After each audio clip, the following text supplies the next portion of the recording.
오늘도 제주의 역사 이야기의 길을 따라 꼬닥꼬닥 걸어가 보겠습니다. 안녕하세요, 한승훈입니다. 네, 안녕하세요. 최진실입니다. 네, 오늘이 벌써 51번째 시간이에요.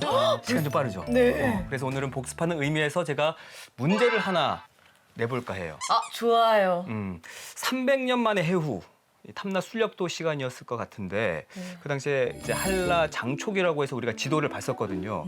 그 안에 적혀 있었던 나라 이름 맞히기입니다. 안남국이라고 적혀 있었거든요. 안시성을 가진 남국 씨가 사는 그 나라요? 옛 남자친구? 베트남이잖아요. 맞아요. 베트남 쌀국수도 생각나기도 하고 사실 오늘의 주제가 바로 이 안남국과 관련이 있기 때문에 제가 이 문제를 드렸거든요. 어떤 주제일지 영상으로 확인해 보시죠.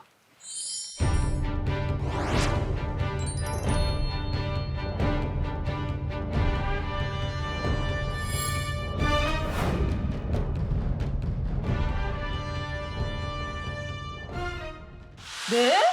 17세기 베트남이라고요? 아니, 그 시대에 제주 사람들이 베트남을 갔다 왔다는 거예요? 그렇다고 하네요. 궁금하죠? 네. 그래서 오늘 이 궁금증을 풀어주실 두 분을 이 자리에 모셨습니다. 두 분 안녕하세요. 안녕하세요. 네. 한 분씩 소개 좀 해주시죠. 제가 먼저 할까요? 네. 제주대학교 국어국문학과에서 학생들을 가르치는 강문정 교수라고 합니다. 네, 반갑습니다. 안녕하세요. 반갑습니다. 그리고요? 안녕하세요. 저는 이어도 연구의 사무처장 최미경입니다. 네, 안녕하세요. 어서 오십시오.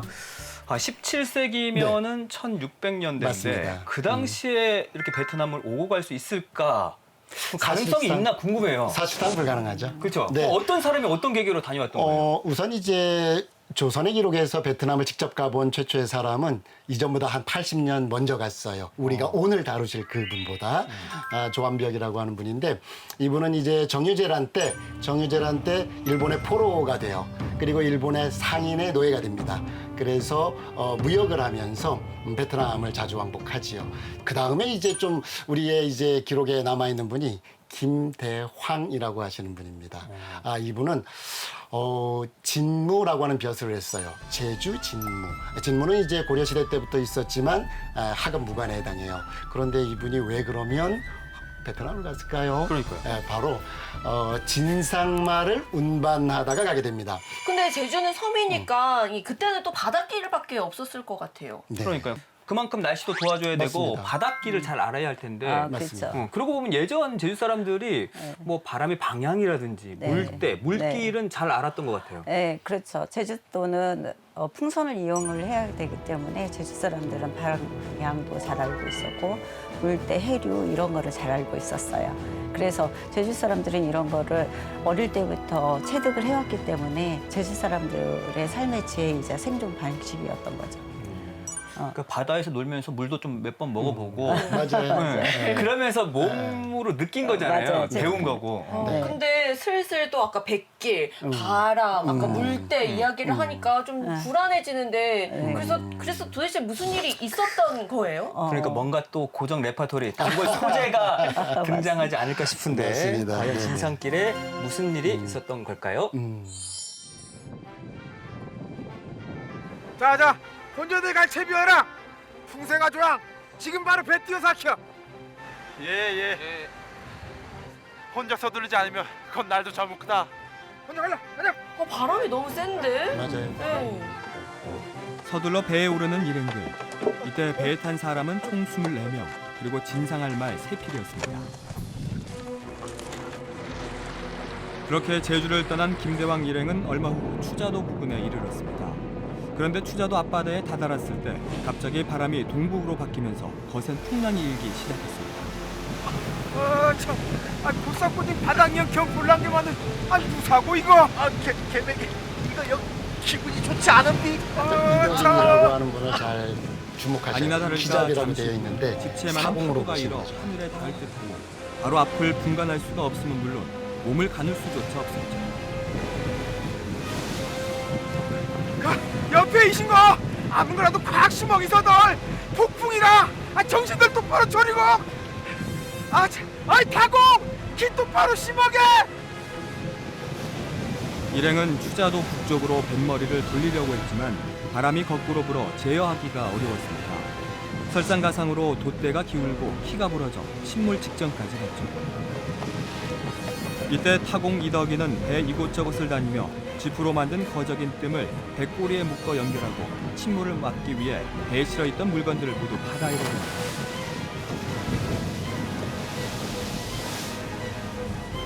그리고 진상할 말들을 단단히 묶어놓죠.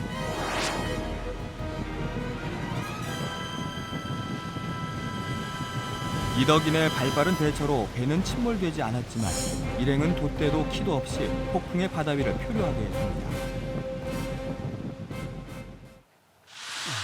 표류에 있어서 절대 빠져서는 안 될 단골 소재 역시 폭풍우를 폭풍입니다. 만났습니다. 그럼 출항한 지 얼마 만에 이 폭풍우를 만난 거예요? 당일입니다. 당일 만났어요. 예, 그래 추자도까지 금방 가거든요. 예, 바람만 잘 만나면 당일 만나가지고 그때부터 표류를 해서 무려 한 달하고도 하루. 그러니까 그 한 달이라고 하면 아까 그 영상에 보았듯이 이덕인이라고 하는 그 항해 전문가죠. 이분이 이제 막 물건을 버리죠. 이게 그게 필요해요. 왜냐하면 물건이 실려 있으면 안 돼요. 그런데 진상만은 버릴 수가 없어요. 그거는 국가 자산이기 때문에. 그래서 물건을 다 이제 버리면서 필수품만 남기게 되죠. 그러니까 무엇보다 그 항해 전문가라고 했던 키잡이 이덕인 이 사람이 맞습니다. 잘했던 게 네. 그 물건들을 싣고 있던 물건들을 맞아요. 바다로 던지지 않았으면 바다에 배가 침몰했을 거 네, 아니에요. 뒤집히는 거죠. 네, 뭔가 부딪혀서 이게 파손이 되는 게 아니라 높은 파도에 짐이 한쪽으로 몰리면서 뒤집혀요. 맞아요. 그래서 웬만한 필수품이 아니면 다 버려야 돼요. 네, 그게 이제 굉장히 그러니까 항해 전문가죠. 아니 우리 최미경 선생님은 표류 관련해서 소설도 네. 쓰셨잖아요. 네, 네. 근데 또 제주 관련해서 조선시대에 표류한 사람들이 많았어요. 네, 저는 이어도 표류기라는 조선 성종 때 이어도를 지나간 최부의 이야기를 동화로 썼는데요. 그 볼 때 보면 제주에는 표류가 다반사로 있었던 거예요. 너무 게다가 이제 표류한 이야기를 이렇게 표회록으로 전달하는 표착도 있지만 또 이런 일반 사람들은 기록이 안 돼 있잖아요. 지금 그나마 표회록이 전해진 거는 이제 관인이거나 이런 사람들은 표회록이 전해지지만 표회록으로 전해지지 않은 건수들도 되게 많거든요. 근데 이제 기록에 이제 집계한 거는 한 1136건이니까 그 기록 집계된 것이 그 정도면은 그냥 표류는 다반사로 있었다는 거죠. 또 우리나라 제주 사람들이 표류를 해간 것도 있지만 또 이웃 나라 사람들이 우리 제주에 표척한 경우도 많이 있었죠. 그런데 이제 우리가 알고 있는 해외 문견록이나 탐라 문견록 같은 경우는 직접 남긴 것이 아니라 이제 기록을 정리한 거죠. 특히 탐라 문견록 같은 경우는 18세기 읍보집이에요. 무슨 말이냐면 정운경이라고 하는 분이 제주도에 와서 표류의 경험을 직접 갖고 있는 분들을 인터뷰를 해요. 직접 돌아다니면서 인터뷰를 한 다음에 그것을 기록한 게 탐라문견록이에요. 그러니까 지금으로 말하면 읍보집이죠. 그래서 굉장히 다양한 이제 그 지역의 표류가 기록이 잘 되어 있고, 그다음에 이제 이 김대왕의 이 표류 기록은 사실은 굉장히 유명했던 겁니다. 그러니까 보통 표류라고 하면은 한양 가다가 뭐 가까운 그쵸. 중국이나 일본 정도로 빠지는데 맞아요. 네. 김대왕 표일록 같은 맞아요. 경우는 이제 베트남까지 갔단 베트남까지 말이에요. 가죠. 그러니까 이게 좀 신기했어요. 신기하고 이 베트남까지뿐만이 아니라 이제 흑치국이라고 표기되는 것들이 있어요. 흑치국이 뭐냐면 이빨이 검은 사람들이 살고 있는 사람들. 지금으로 말하면 말레이시아나 인도네시아까지 이제 우리가 추정을 하지요. 그러니까 우리가 베트남 정도가 아니라 동남아 일대를 이제 특별한 뭐가 없으면 동남아까지 쭉 빠지는 경우들이 많았다고 하죠. 와, 그럼 제주 사람들은 진짜 온 세계 사람들을 다 만날 수 있었던 어떤 기회였을 것 같아요. 동북아시아 전체를 관통하는 시야가 있었죠. 그러니까 동북아시아, 그러니까 동아시아의 해양 교류의 접점이 제주 바다가 아니었나 싶어요. 우리 맞습니다. 제주도 사람들은 그러면 옛날부터 외국 사람들 많이 봤겠네요. 그럼요. 근데 아까 또 한 달 동안 그러면 바다 위에 표류를 해야 되잖아요. 그럼 아까 교수님도 말씀하셨다시피 마실 물, 먹을 거 이거 맞습니다. 제일 문제였을 것 같아요. 맞아요. 배 위 생활은 또 어떻게 했을지가 궁금하잖아요. 네. 바로 영상으로 함께하겠습니다. 9월 초파일에 이르러서야 바람이 동북풍에서 서북으로 바뀌면서 비도 개고 구름도 거치기 시작합니다. 먹몰란 것 죽어 지켜. 물 좀 어디 어시냐? 목이 뽀짝 타 들어감죠. 이게 맨날 며칠이라. 목을 꼭 구경해 본 디가 어느 옛날이고 배가 골척해노나 구멍을 힘도 없다. 눈 꼼뻑하는 것도 멋지다. 이거 참 큰일이야. 영어당 다들 이 바닥 위에서들 추국혀. 계란 말이여, 무신 방법을 찾아봐서주 안 되켜.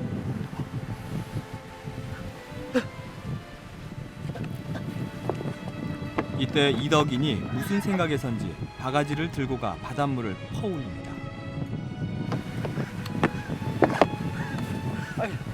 무사 바닷물로 뭐하지? 물로라도 배를 채워서 할 거 아니라 볶음 셔봐. 물 만들어 볶음해. 물?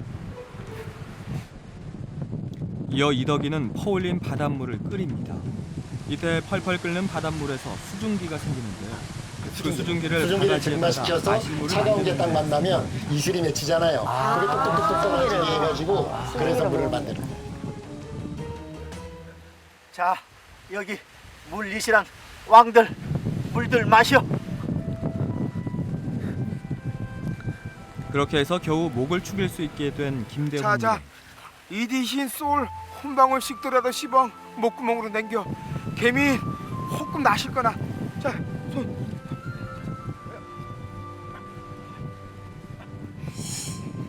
그리고 생쌀을 씹어 삼키며 허기를 달립니다. 저 때는 진짜 막막할 것 같아요. 뭐 자신의 운명을 하늘에 그냥 맡길 수밖에 맞아요. 없었을 텐데 그래도 하늘이 무너져도 솟아날 구멍이 네. 있어요. 그러니까 맞습니다. 저렇게 뭔가 온갖 방법을 다 쓰고 나서라도 살고자 했던 어떤 생존의 본능이 일어났네요. 맞아요. 맞아요. 그런데 저 걱정되는 게 하나 있어요. 일단 지금 뭐 김대왕 일행도 마찬가지지만 맞아요. 거기에 진상하러 맞아요. 가는 말이 실려져 있잖아요. 맞아요. 말 어떻게 됐어요? 말을 죽죠, 당연히. 처음 먼저 며칠 안 있어서 바로 한 마리가 죽고 나머지 두 마리도 이제 시름시름 앓다 죽는데 이 또 말의 가치가 그 당시에 대단했잖아요. 그러니까 말이 죽는 것도 걱정이고 사는 것도 걱정이고 이래서 말들이 다 식수가 부족하고 이러니까 죽습니다. 그리고 좁은 공간에서 얼마나 사람도 힘든데 말도 힘들었겠어요. 맞아요. 그래서 죽고 말죠. 아니 근데 네. 바다를 건너는 목적이 이제 사라져 버린 거네요. 맞아요. 네, 맞아요. 그렇죠. 아 근데 혹시나 이게 표류를 통해서 이거를 극복하고 다시 도착하게 되면 이 진상만은 반드시 진상을 해야 되는 거예요. 이거는 진상품 관리를 잘못하면 도지사님이 파직을 당합니다. 목사, 제주 목사가.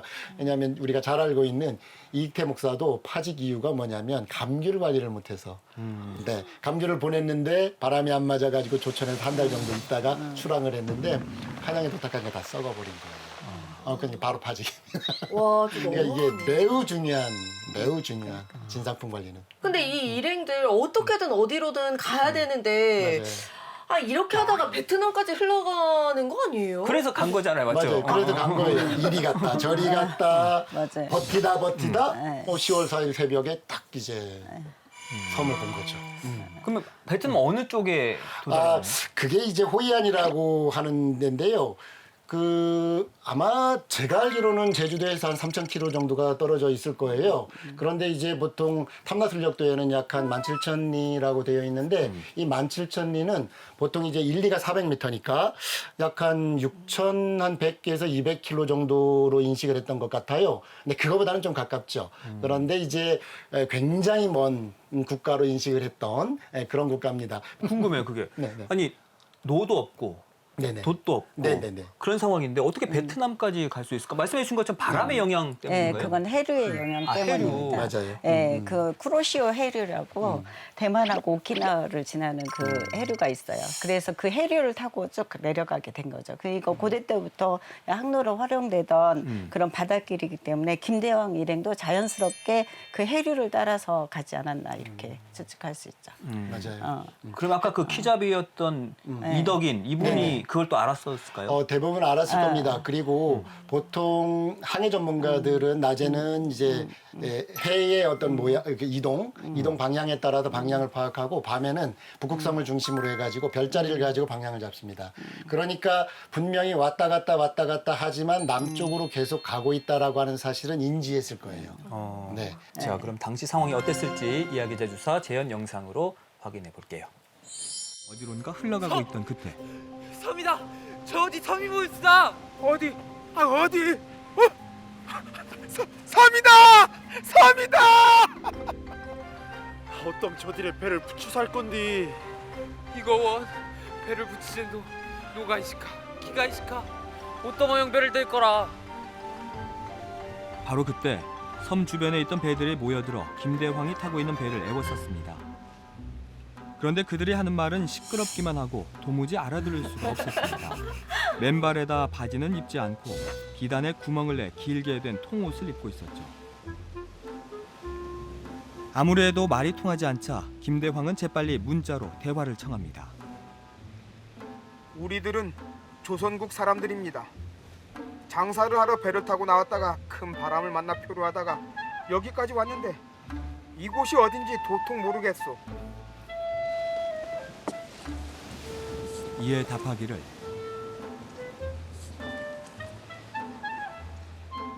여기는 안남국 해안부 지방이요. 안남구? 아니 그래도 어디라도 네네네네. 도착해서 지금 너무 다행인데 그렇죠. 교수님 근데 네네. 어떻게 문자로 소통을 해요? 그거를 필담이라고 해요. 그러니까 이야기 담자잖아요. 한자로 말하면 쓸 필자에다가 이야기 담자인데 글로서 대화를 하는 거죠. 그런데 이제 전통시대 때 그 커뮤니케이션 방법 중에 가장 일반적이에요. 한자 문화권에서 공유했었던 한문 문장. 이걸 가지고 거의 90% 이상 소통이 가능해요. 몇 글자만 써도 굉장히 긴 의미가 거기에 들어가요. 그렇죠. 우리처럼 한글로 이거를 문장을 막 쓰지 않아도 의미 문자기 때문에 그게 굉장히 용이했던 것이죠. 네. 제일 그래서, 먼저 썼던 한자가 물수 아니었을까요? 물을 달래라. 물좀 달라. 맞아요. 물 다 물이 맞습니다. 이렇게 자, 이래서 이제 김대황 일행이 안남국에 도착을 하게 됩니다. 맞습니다. 이 지점에서 제가 퀴즈 하나 내겠습니다. 네. 김대황 일행은 어디 출신이라고 필담에 썼을까요? 어디에서 왔다고? 조선에서 왔어? 아니면 나 뭐 제주에서 왔어? 어디에서 왔어? 이렇게 얘기했을 거 아니에요? 네. 고향을 어디로 적었을까요? 김대황 일행이 네네네. 매우 이거 재미있는 아니 뭐 사실입니다. 제주에서 왔다고 하면 되잖아요. 이거 큰일 납니다. 큰일 나요? 아주 큰일 나요. 맞아요. 네. 왜 큰일 날까요? 사건이 있었어요. 네. 저는 알고 있어요. 그러면 네. 약간 지역에서 왔다가 하면 괜히 무시당할까봐 맞아요. 한양. 개성 막 이렇게. 그게 아니라 이분은 이제 고창 지역의 흥덕현 출신이라고 합니다. 흥덕현은 이제 지식인들이 많았던 곳이에요. 그래서 나 from 흥덕현 이렇게 썼던 거죠. 전라도 사람인 것처럼. 네, 전라도 전라북도. 사람이죠. 아니 왜요 교수님? 안남 사람들이 제주를 몰랐어요? 그건 아닙니다. 전부 알았죠. 고려의 남쪽이라고 이미 알고 있었고 다 알고 있었는데 몇 가지 오해가 있었어요. 정말 중요했던 유구국 살해 사건이 있었습니다. 이게 첫 번째 이유였어요. 이게 조선의 지식인들, 웬만한 제주도 지식인들은 다 알아요. 유구국이면 오키나와. 맞습니다. 유구국인데 오키나와의 왕자가 그러니까 일본이 유구를 침략을 합니다. 그리고 왕을 포로로 잡아가요. 그러니까 왕자가 아버지를 구하기 위해서 어마어마한 재물을 배에 싣고 일본으로 가던 도중에 제주도로 표류를 합니다. 그때 목사가 이기빈이라고 하는 분이었고 그 다음에 판관이 문희연이라고 하는 판관이 있었어요. 이 두 분이 잘해주는 척하다가 배에 굉장히 많은 보물이 있다는 걸 알고 이 유구 왕자 일행을 전부 살해해버립니다. 네. 살해해버려요. 전부 죽여버립니다. 그래서 이 재물을 전부 빼앗아 버리죠. 근데 왜 이게 문제가 됐냐? 동북아시아에 이 소문이 파다해집니다. 그래서 베트남은 상인들이 오해를 해요. 관리들이. 왜냐하면 유구국 왕자 살해 사건인데 베트남 왕자 살해 사건으로 이거를 오해해서 기억을 해요. 또 하나가 이게 제주도가 약간 실수를 한 게 뭐냐면 제주도는 이제 일본으로 가는 어떤 기지 역할을 했던 곳이잖아요. 그래서 중국선이나 동남아시아 선들이 제주도에 와서 물을 구하기도 하고 음식을 구하기도 해야 되는데 제주도 경계를 섰던 군인들은 이걸 금지시켜 버렸어요. 네. 그러니까 제주도에 와서 약간 좀 뭔가 도움을 받고 다시 일본으로 가거나 다시 고향으로 가야 되는데 이거를 원천 봉쇄시켜 버렸죠. 그래서 굉장히 이게 이미지가 안 좋았습니다. 그래서 웬만하면 제주 출신이다 그러면 이제 해코지를 하려고 했던 거죠. 조금만 도와주지. 그러니까요. 근데 말하자면 난민인 셈이잖아요. 뭐 맞아요. 우리가 거기 살 것도 아니고. 맞아요. 그래서 결국 온전하게 우리 팀들을 받아주었을까요? 그렇진 않았어요. 당시에 동아시아 바다에는 외구가 너무 들끓었어요. 그래서 조선시대에 우리 제주 바다에도 문제가 표류와 외구 문제였거든요. 그 외구가 우리 조선도 많이 들끓었지만 동아시아 바다의 외구들은 해적으로 지낸 거예요. 그래서 중국이든 이 어디든 외구가 나타나면 무조건 사형을 시켜요. 그냥 바로 죽이게끔 돼 있어요. 그래서 이들도 처음에는 외구로 오인받아서 죽음의 위기에 처해 있었는데 다행히 두 사람이 아까 교수님 말씀하신 것처럼 글을 알았잖아요. 그래서 필담으로 적극적으로 자기가 외구가 아님을 밝혀낼 수 있었던 거죠. 맞아요. 그래서 목숨을 살 수 있었어요. 뭐라고 썼을까요? I'm not 외구. 선인. 아니 그게 기록이 나옵니다. 네. 무역 때문에 네. 장사를 하려고 하다가 바람을 만나서 이쪽으로 왔어라고 하는 나는 흥덕천 출신이고 그 지역 사람들이야 우리는. 그런데 장사를 하려고 이동 중에 바람을 만나 둘이 이걸 왔거든. 우리 도적 아니야, 해적 아니야. 이런 표현을 썼죠. 거짓말했네요. 거짓말했죠. 자, 이 상황도 그럼 영상으로 한번 확인해 보겠습니다. 안남국에 도착한 김대황 일행은 안남국 관부로 끌려갑니다. 이곳에서 이들은 해적으로 오인을 받게 되는데요. 안남 도착 후 얼마나 지났을까? 관부에서 연락이 옵니다.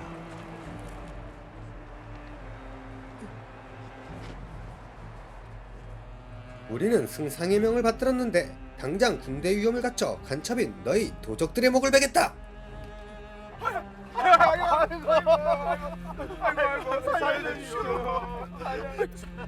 우리는 해적이 아닙니다. 몇 번이나 말했듯이 우리는 조선 사람입니다. 장사를 하러 나왔다가 풍랑을 만나 표류하다 귀국에 오게 되었고 비로소 살 길을 얻게 되어 기쁨을 이길 수 없어 하고 있습니다. 행여나 무슨 죄가 있기에 우리들을 죽이고자 하십니까?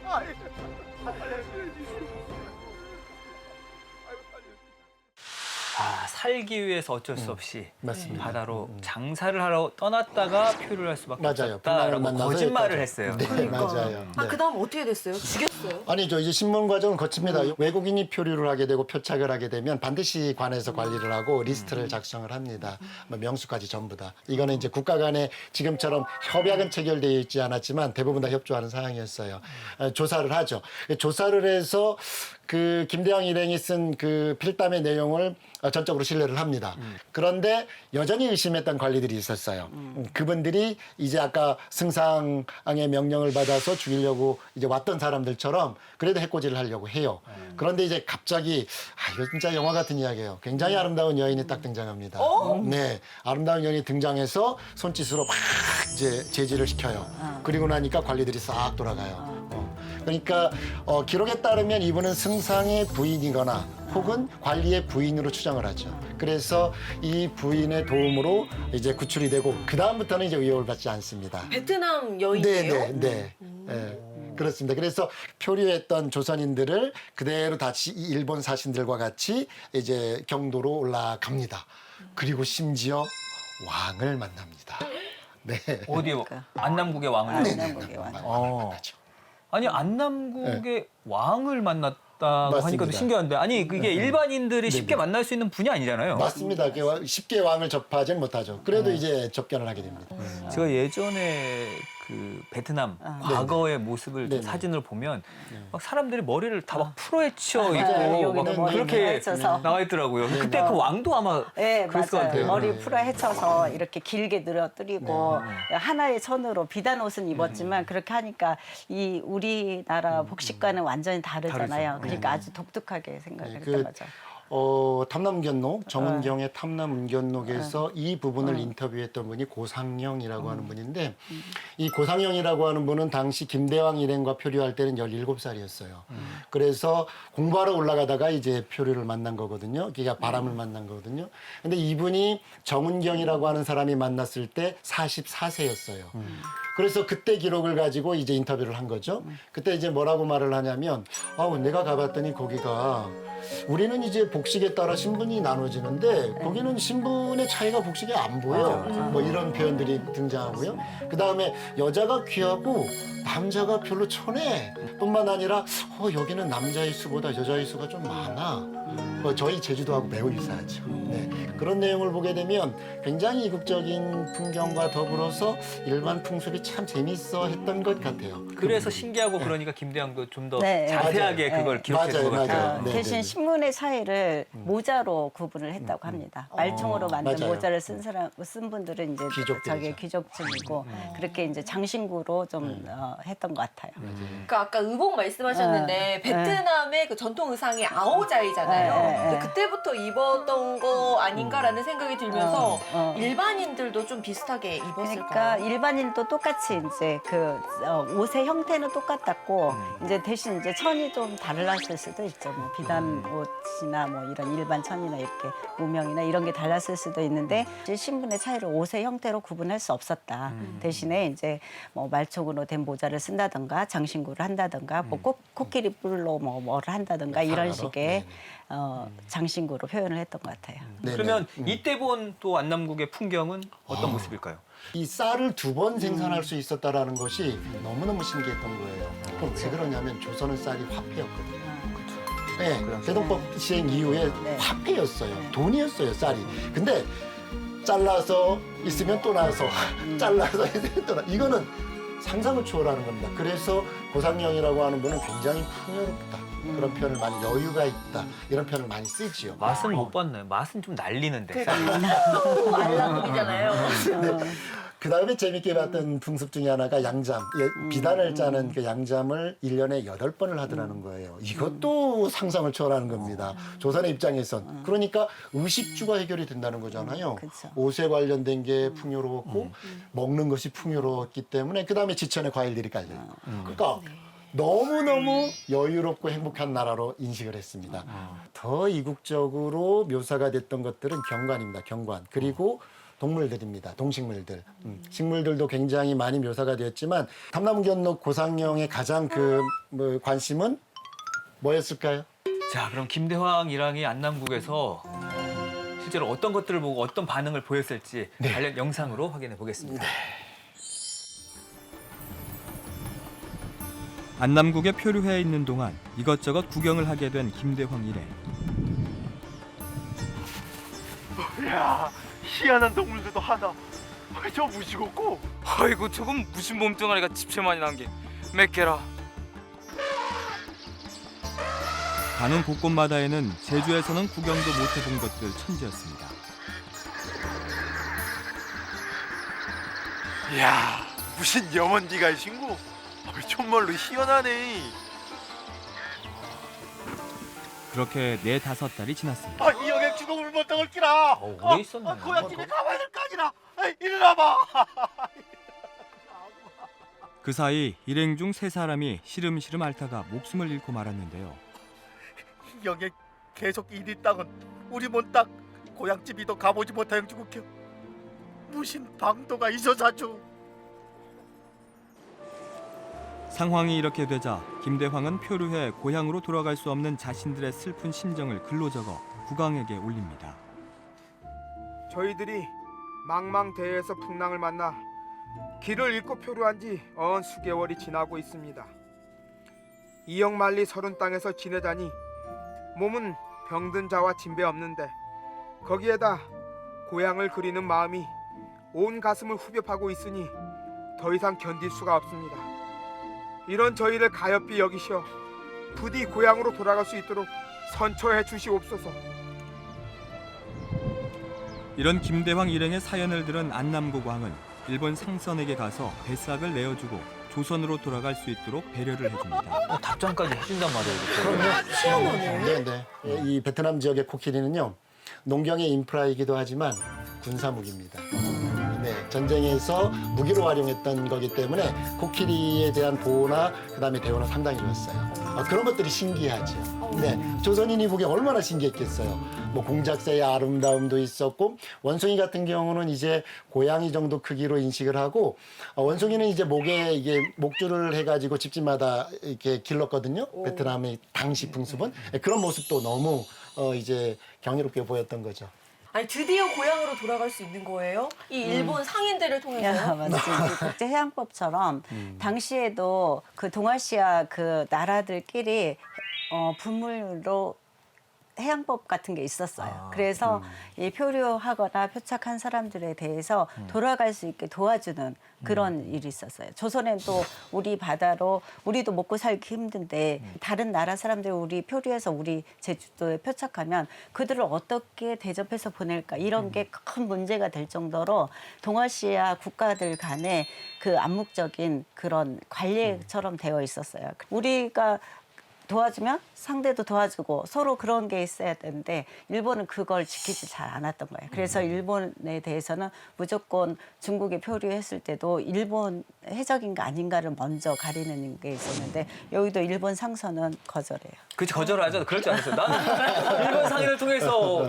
갔을까봐 했는데 거절해요. 역시 그 일본에 대한 이미지가 그때 안 좋았잖아요. 안 좋았죠. 대부분 해적이었잖아요. 네, 그러니까 해적의 대부분이 어떤 대마도를 중심으로 활동했던 외부들이 제일 많았고 어쨌든 오키나와 해적들도 있었고 등등 해서 이쪽의 이미지가 안 좋았던 건 분명해요. 그러면 일본 상선은 그래서 거절했고. 이제 중국 상선이 아. 그런데 이제 좀 요구를 많이 하긴 하는데 어쨌든 중국 상선은 이제 그런 경험이 많이 있었잖아요. 그래서 중국 상선의 도움으로 돌아오게 됩니다. 자, 그러면 중국 상선에서는 뭐 도와줬다고는 들었지만 흔쾌히 도와줬을까 궁금한데 영상으로 확인해 보겠습니다.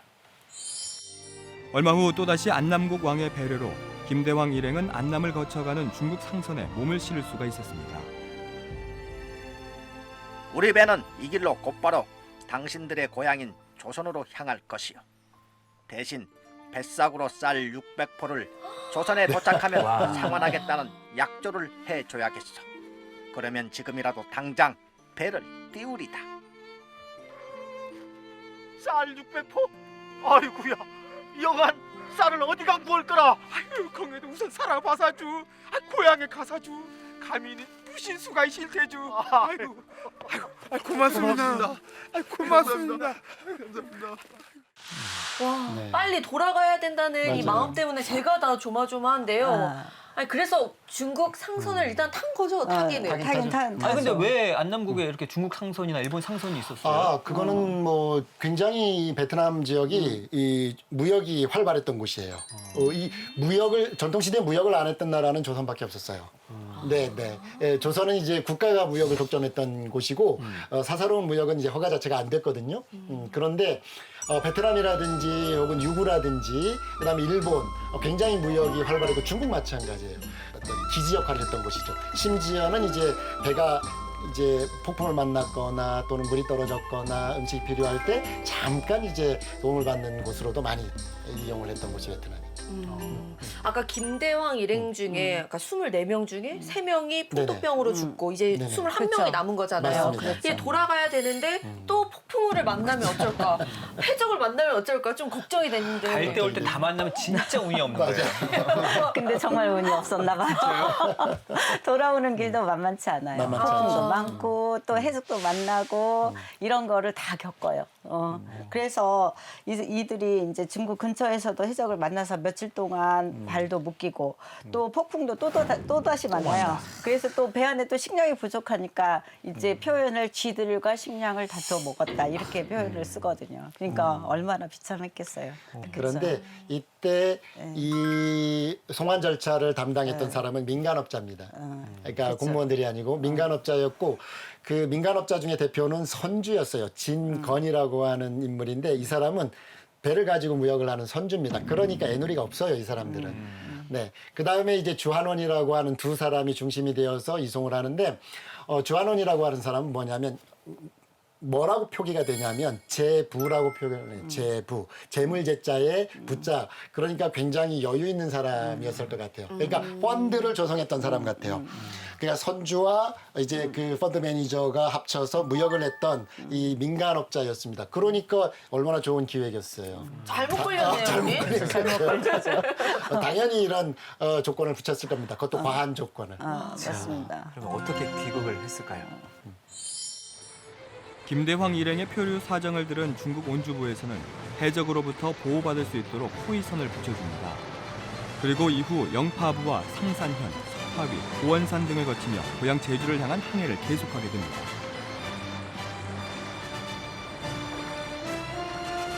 그러던 어느 날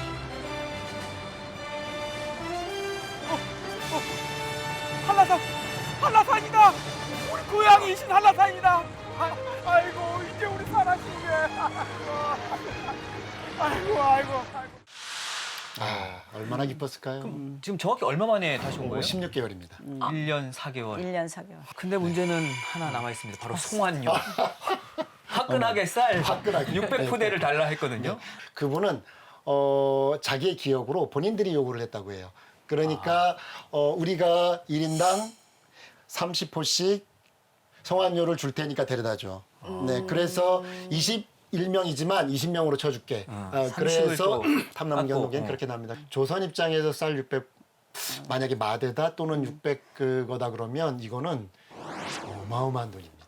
어마어마한 돈입니다. 네. 아니 우리가 무슨 평야가 있는 것도 아니고 맞아요. 예나 지금이나 우리 논이 없잖아요. 맞아요. 벼농사 맞아요. 안 되잖아요. 근데 어떻게 600포를 충당을 했을까요? 아, 그래서 이 사람들이 묘수를 내긴대요.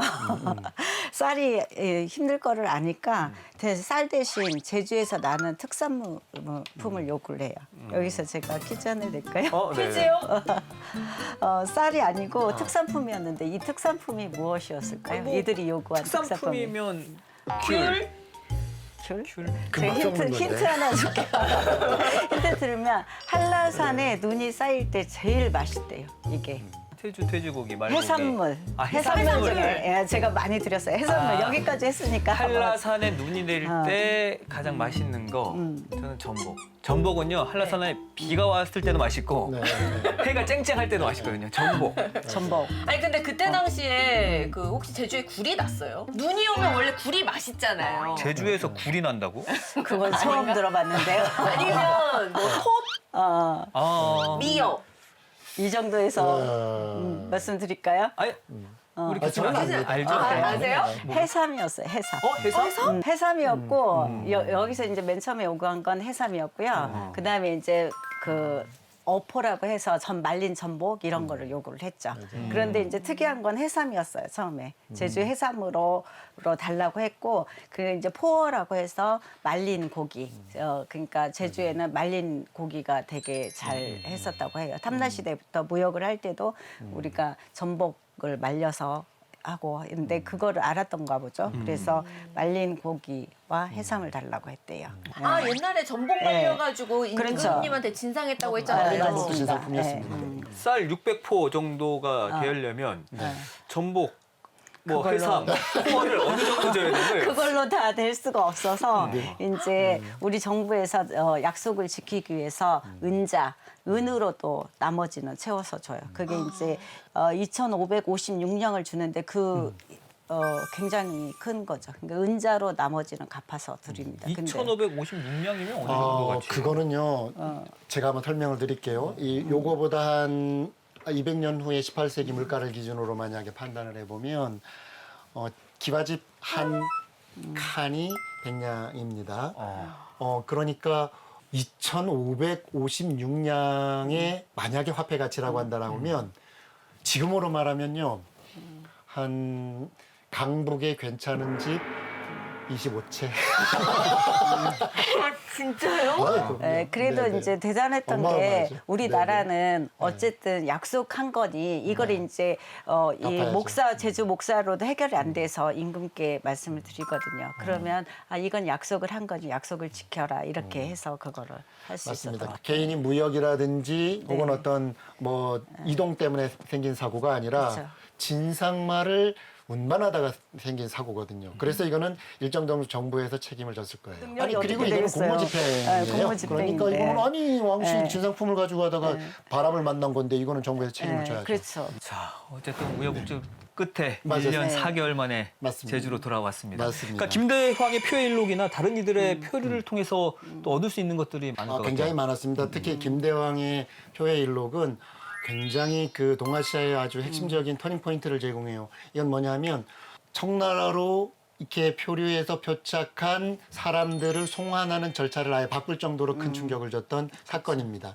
황제가 결재를 해서 송환한 사건입니다. 그래서 표류해서 표착한 사람을 베이징으로 데려오지 마 더 이상.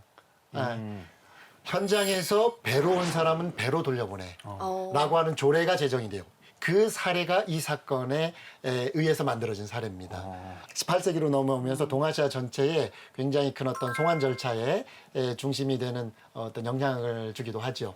표류에서 온 사람들을 어떻게 송환할까, 어느 정도 지원을 할까, 이런 것들은 우리가 알고 있는 것 이상으로 시스템이 어느 정도 갖춰지기 시작했던 때가 이 시기입니다. 아니 그럼 민간업자도 끼고요? 맞아요. 공무원들이 힘들 때는 민간업자가 대응을 하죠. 일종의 아웃소싱을 주는 겁니다. 네네. 송환료가 점점 또 높아질 수밖에 그러니까 없겠는데요. 기준이 600호가 돼버렸잖아요. 송환료를 받았던 기록은 중국하고는 많지 않아요. 그런 게 없었어요. 그냥 송환하고 우리도 국가 차원에서. 중국에 배가 오면 국가 차원에서 먹여서 보냈고. 재워서 보내는 역할을 해야 했고요. 중국도 마찬가지로 우리 배를 다 맞아요. 육로를 통해서 송환 협조를 해주죠. 맞습니다. 그 이익대 지역록에 보면 부록 형태로 이제 추가된 것이 이제 이 표류에 관련 기록이거든요. 거기에 이제 하멜 표류가 이제 들어가 있어서 그게 이제 고정이 된 건데 거기에 보면 중국인이 표류하기도 하고 일본인이 표류하기도 하고 그러면 이 표류한 사람들을 공무원들이 인터뷰를 하고 그러니까 신문을 하는 거죠. 조사를 하고 나서 조사가 맞춰지면 이제 어느 정도 지원을 해서 본국으로 통화를 다 해줍니다. 그러니까 이것은 그러니까 상호적인 거였죠. 네, 그렇죠. 그리고 또 이런 걸 통해서 세계는 넓구나라는 맞아요. 것도 느꼈을 것 같고. 정말 재미있는 기록들이 지역록에 어떤 기록이 있냐면 중국 상선이 표류를 하잖아요. 중앙정부에서 파견돼요. 신문을. 그쵸. 왜 그런지 아세요? 그때가 명청 교체기였잖아요. 네, 그쵸. 그래서 중국에 대한 정보를 이 상인들로 하여금 그쵸. 취득을 해요.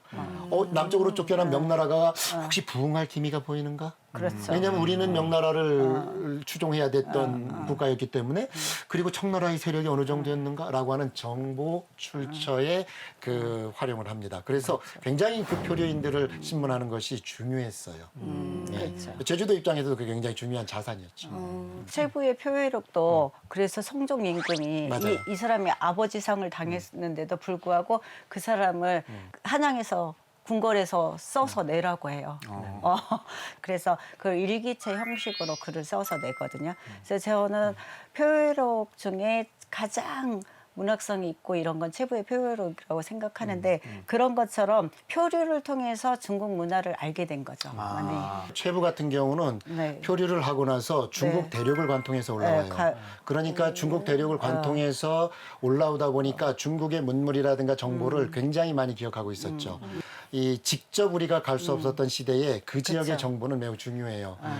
그래서 지금처럼 이렇게 빨리빨리 정보를 취득하지 못했지만 이런 자산을 이용해서 굉장히 많은 정보들을 조선은 이제 그 취득을 했죠. 생각 외로 이런 것들이 굉장히 큰 역할을 해요. 특히 해양 문화를 접할 수 있는 귀중한 네네. 계기가 될 것 같은데 맞습니다. 평소에 이어도 연구회 네. 활동도 하시고 또 네. 표류 작가로서 네. 김대왕의 표의 일록의 가치 어떻게 생각하시나요? 저는 제주를 굉장히 폐쇄적인 곳이라고 생각을 했는데 제가 표회록을 읽고 공부하고 하면서 제주야말로 그 예전부터 조선시대부터 동아시아를 관통해서 서로 허브 역할을 하는 그래서 개방적인 곳이었다. 그래서 매우 폐쇄적인 것 같지만 타인을 잘 받아들이고 이런 문화들은 이런 표류와 표착을 통해서 외국인들을 그 옛날 조선시대부터 볼 기회가 많았다고 생각을 해요. 그래서 그런 쪽에서 문화가 통해서 문화를 받아들이고 또 우리 문화를 전파하고 이런 역할을 했던 거라고 생각을 합니다. 네. 이게 진짜 제주도를 우리가 이해하는 아이콘 중에 하나가 표류예요. 하멜의 표류가 조선의 어떤 군사무기 발전에 굉장히 큰 역할을 하거든요. 그것뿐만이 아니라 우리 김대건 신부님도 용수항에 표착을 하잖아요. 그때 김대건 신부님이 제일 처음에 미사를 집정했던 곳도 용수항입니다. 조선에서. 그러니까 이런 것들이 굉장히 표류 문화 같은 경우는 우리가 지금 다뤘던 김대왕이라든가 탐라문견록에 나와 있는 것, 해외문견록에 나와 있는 것들 뿐만이 아니라 이 표류들은 조금만 더 신경을 써서 우리가 접근을 하게 되면 이 제주의 공간적인 의미, 공간성을 우리가 설명을 할 때 상당히 가치가 있는 자료들이에요. 앞서 말씀하신 것처럼 뭐 해외 문화 체험 등 정말 맞습니다. 표류를 통해서 얻을 수 있는 것, 가치적인 측면도 맞습니다. 있었겠지만 네. 당시로는 허용되지 않는 어떤 분명 한계도 있었을 것 같아요. 컸죠. 굉장히 컸습니다. 한계가 뭐냐면 보통 우리가 대항해 시대라고 유럽을 이야기하잖아요. 이게 사실은 탐험과 표류거든요. 탐험을 통해서 표류를 통해서 항로를 개척하고 그 항로 해양로를 개척해서 거기에 굉장히 많은 교류와 물자가 이동이 되죠. 이게 15세기 이후에 유럽의 문명을 전 세계로 전파하는 대항해 시대가 열리잖아요. 그런데 이제 정말 안타까웠던 것은 이 제주민들의 다양한 이 표류의 경험이 승화되지 못했다는 거예요. 표류의 경험을 살려서 항로가 개척이 되고 중개무역이 만약에 이루어졌다라고 한다면 그러면 제주도는 아마 한반도에서 가장 부유한 지역이 됐을 거예요. 맞아요. 네, 정말로 그렇죠. 문명의 중심, 그러니까 해양 문화가 중심이 됐을 거예요. 그러나 이제 조선이라고 하는 약간 폐쇄적인 특징 때문에 이 표류의 다양한 이 정말 소중한 경험들을 그렇게 이 유럽의 대항해 시대로 나가는 그런 프로세스처럼 이걸 개척을 하지 못했던 게 저는 이제 한계이기도 하고 아쉬운 점이었기도 해요. 정말 아쉬워요. 김대황로가 있을 수도 있었는데. 그렇죠. 장안철로. 다 그게 개발을 하게 되면 얼마든지 중요한 우리의 자산이 되거든요. 자, 오늘 이 시간 이제 김대황의 표의 일록에 대해서 우리가 네. 알아봤는데 오늘은 뭔가 바다를 우리가 떠났다가 네네. 폭풍을 만나서 표류를 하다가 베트남 호이안, 다낭 정도 네. 잠깐 다녀온 그런 느낌이 들었어요. 네, 맞아요. 아, 저는 오늘 물론 이 목숨을 잃을 뻔한 적도 우리가 몇 번 있었지만 그래도 모험과 탐험을 맞아요. 우리가 맞아요. 했잖아요. 굉장히 흥미진진했고 저는 또 이 이야기를 들으면서 무슨 생각이 들었냐면요. 이 자라나는 아이들이 이런 이야기, 표류 맞아요. 이야기를 맞아요. 좀 많이 접했으면 좋겠다라는 맞아요. 좀 생각이 네. 들었어요. 맞습니다. 사실 로빈손 크루소의 모험, 맞아요. 거기에 표류기가 맞아요. 많이 나오잖아요. 맞아요. 오늘 배운 이 제주의 이야기도 그에 못지 않다라는 생각이 들었습니다. 맞아요. 맞습니다. 아까 최부의 네, 표의 일록이 표에도. 있고 네. 장한철의 표의 표의 일록이 일록이 있고 있고. 김대황의 표의 일록까지 네, 이런 맞습니다. 표류기를 한번 네, 읽어보는 네. 것도 좋겠다는 생각이 들었습니다. 자, 오늘 아주 재밌게 웃으면서 끝까지 이야기 잘 풀어주신 두 분 여기서 보내드리겠습니다. 고맙습니다. 감사합니다. 네. 자, 저희는 다음 주 이 시간에 또 다른 제주 역사길 위해서 또 진실지와 꼬닥꼬닥 걸어가 보도록 하겠습니다. 다음 주에 만날게요. 고맙습니다.